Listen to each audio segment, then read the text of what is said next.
ሰላም ጤና ይስጥልን የተከበራችሁ የኢትዮ ዜና ቤተሰቦች እንዴት አላችሁ? ዝርዝር ዜናዎቻችን የተለያዩ ጉዳዮችን አጠናክሮ ከሰዓት ጀምሮ ወደ እናንተ መድረሱን ይቀጥላል። ቻናሉን ሰብስክራይብ እያደረጋችሁና መረጃዎችንም ላይክ እያደረጋችሁ ለበርካቶች እያጋራችሁ አብራችሁን ትዘልቁ ዘንድ ከወዲሁ በአክብሮት እንጠይቃለን።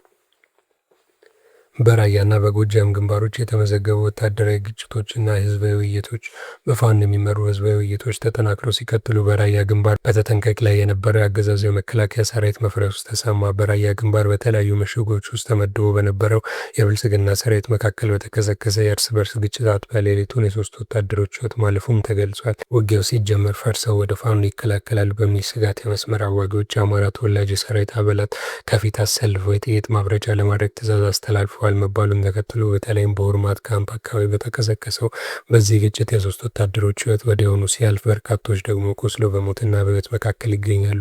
ግጭቱን ተከትሎ በርካታ ወታደሮች ከነአዛዦቻቸው በመጥፋት ከነሙሉ ትጥቃቸው ፋኖን ተቀላቅለው አድረዋል። ይህንን ተከትሎ የሰሜን ምስራቅ እዝ አዛዡ አቶ አሰፋ ቸኮል እና ሌሎች የሰራዊቱ ከፍተኛ ማዕረግ ያላቸው ወታደራዊ አዛዦች ዛሬ ረፋድ ቆቦ ከተማ የገቡ ሲሆን የፈረሰውን ሰራዊት እንደገና ለማስተሳሰር ቢሞክሩም ሂደቱ ከአቅማቸው በላይ እንደሆነባቸው ከሰፈራቸው የደረሰውን ወታደራዊ ምንጮች ገልጸዋል። በሌላ በኩል በጎጃም በኩል የ6ኛ እዝ አዛዥ ጀነራል ብርሃኑ ጥላሁን፣ የ602ኛ ኮር አዛዥ ጀነራል ሶፊያ በክሪ እና የ32ኛ ክፍለ ጦር አዛዥ ኮሎኔል አለምሰገድ ተስፋዬ ባለፉት ቀናት በጮቄ ተራራ ያካሄዱትን ዘመቻ በተመለከተ የተናገሩትን መግለጫ ባዶ የሚያስቀር አዲስ ወታደራዊ ድል መመዝገቡን ተሰምቷል። የአፋብኃኝ 34ኛ ክፍለ ጦር በተጠና ልዩ ኦፕሬሽን ከሌሊቱ 11 ሰዓት ጀምሮ ባደረገው እንቅስቃሴ ሉማሜ ከተማ ሙሉ በሙሉ በመቆጣጠር የመሸገው የጠላት ኃይል ድባቅ መጥቶ ወጥቷል። በውጊያው የሉማሜ ከተማ ሰላምና ደህንነት ኃላፊ ተመስገን ምስክር በብልጽግና ቢሮ በር ላይ መደምሰሱ መዘገባችን የሚታወስ ሲሆን ህዝቡን በከፍተኛ ግብር በማሰቃየት የሚታወቀው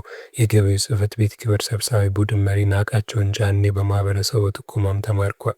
በዚህ ውጊያ 4 ፓትሮልና 3 አምቡላንስ የጠላት ቁስለኛ የያዙ ተሽከርካሪዎች የተመቱ ሲሆን ከ25 በላይ የጠላት ኃይል ተደምስሶ በርካታ የክላሽንኮቭ መሳሪያዎች መማረካቸውን የ206ኛ ኮር ህዝብ ግንኙነት አስታውቋል። ከወደ ውጊያው ጎን ለጎን በሰሜን ወሎ ዞን መቄት ወረዳ ሀና መኳት ንዑስ ወረዳ የሚኒሊክ ዕዝ ታላቅ ህዝባዊ ምክክር አካሂዷል። የሚኒሊክ ዕዝ ከፍተኛ አመራሮች፣ የአደረጃጀት የእቅድና የህዝብ አስተዳደር መምሪያ ኃላፊዎች በተገኙበት በዚህ መድረክ የአማራ ህዝብ የህልውና ትግል ዓላማና መዳረሻ፣ የወቅቱ የትግል ደረጃና ጊዜ አስተዳደር አስፈላጊነት ላይ ሰፊ ማብራሪያ ተሰጥቷል። ማህበረሰቡን ለቀረቡ ጥያቄዎች ፈጣን ምላሽ በማግኘቱ መደሰቱን ገልጾ አገዛዙን ነቅሎ ለመጣል ከመቼውም ጊዜ በላይ ዝግጁ መሆኑን አረጋግጧል።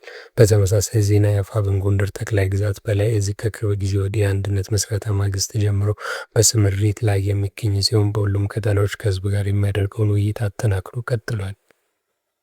የህወሓት አዲስ ጥሪ ለአፋር ክልል ታጣቂዎች። ህወሓት በዛሬው ዕለት አዲስ ጥሪ አስተላልፏል። ጥሪው ከሰራዊቱ ተገንጥለው አፋር ክልል የመሸጉትን ታጣቂ ኃይሎች ይመለከታል። ይህ የድጋሚ ጥሪ ነው። ከዚህ ቀደም ህወሓት ምህረት አድርገላችኋል፣ በስራ ላይ የነበራችሁና ስራችሁን ጥላችሁ በረሃ የገባችሁ የምትመለሱ ከሆነ ወደ ስራችሁ ጭምር እንድትመለሱ አደርጋል የሚል መግለጫ የወጣበት ሁኔታም ነበር። መረጃዎቹን ያመላከቱት በዚህ ጥሪ ምንም ውጤት ያልተገኘ መሆኑን ነው።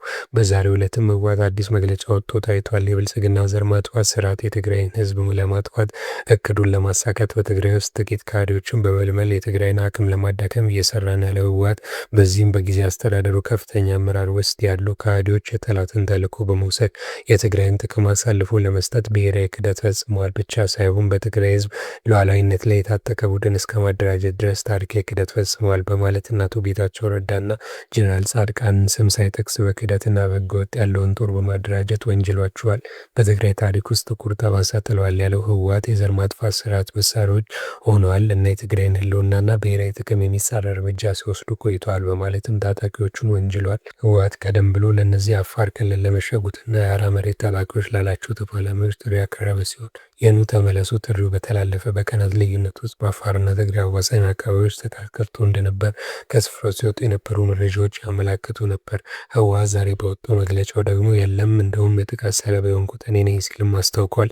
ህወሓት ከቀናት በፊት ለታጣቂዎች ያቀረበው የኑ ተመለሱ ጥያቄ ውጤት ያላስገኘለት መሆኑን ተከትሎ በዛሬው ዕለት በድጋሚ ጥሪውን አቅርቦ የታየ ሲሆን በመግለጫው ማሳረጊያ ይህንን እድል ተጠቅማችሁ ከከንቱ ሞትና ከታሪካዊ ህጋዊና ሞራላዊ ተጠያቂነት ራሳችሁ ራሳችሁን አድኑ ያለበት ሁኔታም ታይቷል። ህወሓት የዛሬ 2 ዓመት አካባቢ በአቶ ጌታቸው የሚመራውን የትግራይ ጊዜያዊ አስተዳደር በጀነራልና በሌሎችም ጡረተኛ በሆኑ ወታደራዊ አመራሮች አማካኝነት አመራሩን አንፈልገው አቋማችንና አካሄዳችን ከዶክተር ደብረጽዮን ጋር ነው ማለቱን ተከትሎ ከተፈጠረው የታጣቂዎች መከፋፈል ክፍል በአሁኑ ሰዓት የአማራ መሬት ኃይል የሚባለው ታጣቂ ትግራይን ጥሎ በመውጣቱ በአፋር ክልል መሽገው ከህወሓት ጋር የተወሰነ የኃይል መፈታተሾች ውስጥ ገብቶም ነበር። የተወደዳችሁ የቻናላችን ቤተሰቦች ለሰዓት ያዝናቸው አዳዲስ ሰበር መረጃዎች እነዚህ ነበሩ። ከቆይታ በኋላ በሌሎች መረጃዎች ድጋሚ እንገናኛለን። እስከዛው ያላችሁበት መልካም ጊዜን ተመኘን።